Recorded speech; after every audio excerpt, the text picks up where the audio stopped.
Coffey Anderson's wife, Criscilla Anderson, passed away at the age of 45 from colon cancer, honoring his adored wife.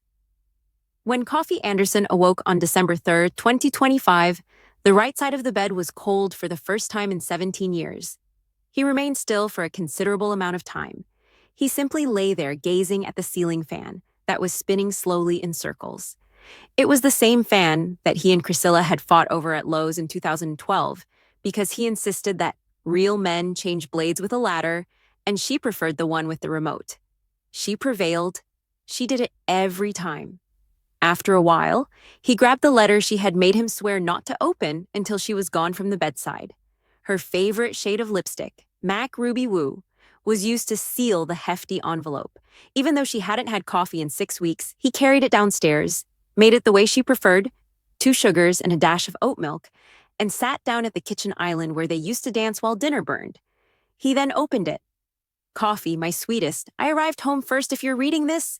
You dare not stand there appearing disoriented. I'm not lost. I'm at liberty. Pain-free, without needles, not having to count down the days until the next scan.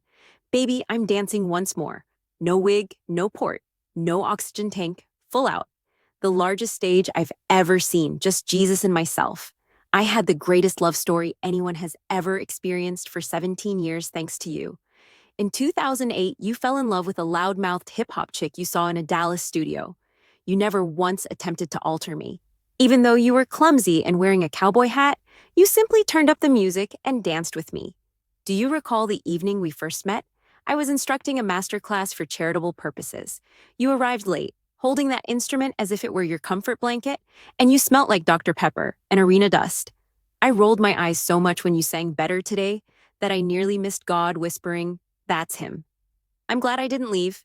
For a year, you pursued me. Texts that just said 5, 6, 7, 8 at 2 in the morning. Every Britney rehearsal ends with flowers on my windscreen. When I was touring with Rihanna, you took a plane to Japan merely to display a billboard that read, "Marry me, city girl." I sobbed into your t-shirt as people applauded as I said yes in the baggage claim area of the Narita airport.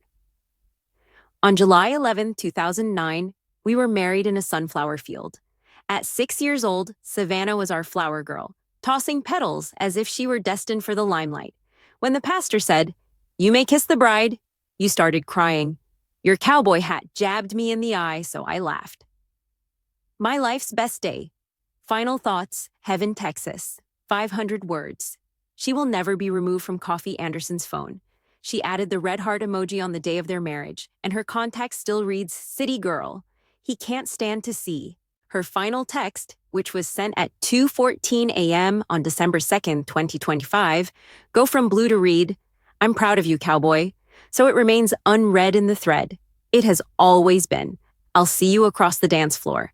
He keeps her dancing bag, the one with the faded straps and the gold C she painted on it in 2004, by the front door.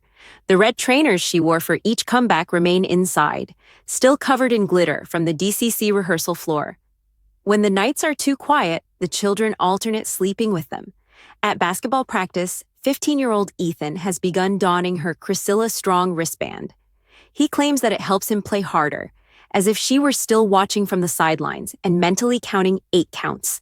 13-year-old Emery put a neon sign that read, "Mama's watching," and painted the walls of her bedroom sunflower yellow. 10-year-old Everly won't remove the small gold dance shoe necklace that Criscilla put around her neck the day before she passed away. Additionally, Savannah, the 19-year-old daughter who traveled this path first, had her mother's handwriting tattooed on her ribcage.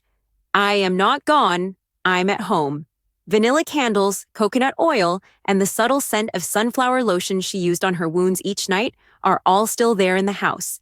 Coffey feels that extinguishing the candles would be too final, so she leaves them burning. Even though his voice breaks on the high notes, he now sings to the children every night, like Criscilla used to do with him. He dances in the kitchen while Everly is on his feet. When the sadness becomes too intense, he plays Beyoncé at maximum blast since that's what she requested. He goes outdoors, looks up, and claims he can feel her counting when the Texas sky becomes that unattainable gold at dusk. 5, 6, 7, and 8. Criscilla Anderson prevailed. With grace, fire, and love so loud it reverberates, she completed the dance precisely as she had choreographed it. It recently got much brighter in Heaven, Texas. Somewhere, the floor is already being warmed up by a barefoot dancer wearing red trainers. Chris, save us a spot.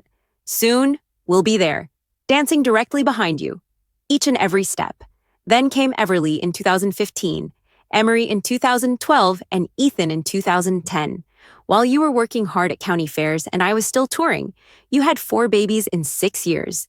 We made our home into a circus and dubbed it Paradise. When I had chemotherapy in 2018, you held my hair. When they removed 32 inches of my colon, you were holding my hand. When I was unable to walk following the ostomy reversal, you supported me. When I was too weak to stand, you held our baby. Additionally, you never once gave me the impression that I wasn't the strongest woman you had ever met. I assumed that the 2019 Netflix film, Country Ever After, would combine hip-hop and country music. In the end, it came down to combining hope with pain. Bald is beautiful if it means I get to see my babies grow up, I remarked, grinning through tears as you shaved my head on video while the children sobbed in the corridor. 20 million people have watched that video thus far. I hope at least one life has been saved. Once, I defeated it. We had a garden concert to celebrate, and I danced like I was 25 again while wearing a wig and red lipstick. "Welcome back, warrior," you muttered as you kissed me in front of everyone. Then, in 2023, the cancer returned with more severity. Phase 4, lungs, liver. Time is the only remedy. You never recoiled. You learned how to flush my port like a pro, transformed our bedroom into a 5-star hospital, positioned the kids' trampoline beneath my window so I could watch them jump when I was unable to get out of bed, and yet found time to write songs about sunflowers and second chances. You asked me what I wanted to leave behind. I didn't want a legacy, as I mentioned. I wanted loud music in the vehicle, laughter in the kitchen, and 4 children who would know they were loved by a mother who never gave up. So, Cowboy, this is what I need from you right now. Even if your voice breaks, don't stop singing. You're still talking about me, so keep teaching Ethan how to handle women. When Emery is depressed, don't stop allowing her to glitter pink your nails. Everly will always be able to look above the crowd if you continue to carry her on your shoulders. Never forget that Savannah was my first miracle. Nothing, not even death, can change that. Go on another date when you're ready. Look for someone that laughs at your awful dad jokes and adores our kitties. Make her earn the right to occupy my seat at the kitchen island, though. It's hallowed territory. And go outside, gaze up, and pay attention when you're missing me so much that it feels like your heart may burst. On a winter's day, I will be the breeze with a sunflower scent. When you need it most, I'll be the Beyoncé song that randomly comes on. When life attempts to bring you down, I'll be every 5, 6, 7, 8 that comes to mind. Today, I love you more than I did yesterday. And tomorrow, I will love you even more. Please reserve a seat for me on that heavenly tour bus. Counting you in, I will be in the front row. Your dancer forever, Chris P.S. Inform the children that Mama has moved to Heaven, Texas. Population, increasing. Coffey read it twice. Then he entered the living room, where the children were still asleep under blankets that smelt like her. He took a seat in the center of the floor and sobbed until all that was left was the sound of 4 tiny hearts beating in the same rhythm that their mother had taught them. He shared the letter on Instagram later that morning with the simple statement, "She beat me home." However, she left the light on. Criscilla's strong. It received 10 million views in a matter of hours. Sunflowers were being left on the front porch by strangers. As Coffey and the children watched from the window, tears mixed with smiles as the Dallas Cowboys cheerleaders arrived in uniform and performed her farewell routine on the lawn. Exactly what Criscilla would have wanted. She was 45. A world-class choreographer, a reality TV personality, a daughter, a sister, a friend, an iconic Dallas Cowboys cheerleader, and a cancer fighter who overcame every obstacle. She was Coffey Anderson's wife, more than whatever title the world bestowed upon her. A village lad learned how to hit an 8 count from this girl. The lady who demonstrated to the world what love looks like is dancing in the kitchen after the scans are clear and holding someone's hair while they puke up. Cancer did not claim Criscilla's life. She danced over it, through it, and directly into the arms of the one who orchestrated her first breath. And she's already anticipating a brand new routine sometime tonight on a stage decorated with stardust and sunflowers. 5, 6, 7, 8. Chris, keep dancing. We are directly behind you each and every step.